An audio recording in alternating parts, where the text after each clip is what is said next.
Magandang gabi mga kapuso. Habang pinaplano nyo ang inyong to-do list para bukas, lalo na't Friday na naman, check muna natin ang magiging lagay ng panahon.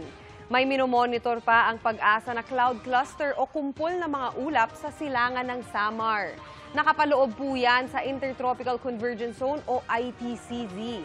Sabi ng Pag-asa, inaasahang made-develop ito bilang low pressure area. Pero sa ngayon, mababa pa ang tsansa nitong maging bagyo.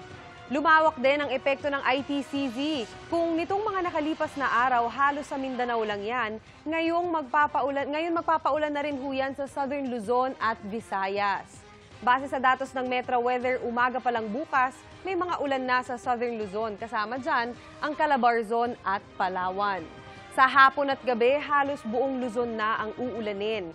May heavy to intense rain sa Bicol, Quezon, Central Luzon at Mimaropa. Sa Metro Manila, tulad po kanina, posible rin ang thunderstorm sa hapon. May tsansa na magtuloy-tuloy yan hanggang sa gabi, kaya sa mga may Friday gimmick, after work bukas magdala ng payong o raincoat na magbabagay sa inyong OOTD. Silipin naman natin sa Visayas kung saan magiging maulan lalo na po sa hapon. May heavy to intense rain sa Negros Occidental, Panay Island, pati sa Central Visayas at Eastern Visayas. Sa mga kapuso naman natin sa Mindanao, extra ingat pa rin dahil magtutuloy-tuloy ang maulang panahon. Umaga bukas may ulan na dito sa Zamboanga Peninsula, ilang bahagi ng Northern Mindanao at Socsargen. Pagdating naman ng hapon, mas maraming lugar na ang uulanin. Kasama na dyan ang Barm, Caraga at Davao Region.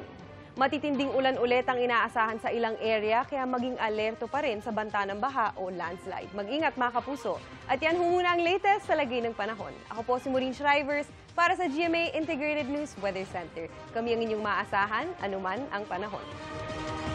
Mga kapuso, maging updated sa ulat panahon 24 oras. Mag-subscribe sa GMA Integrated News sa YouTube. Para sa mga kapuso naman natin abroad, bisitahin ang GMA Pinoy TV at www.gmanews.tv.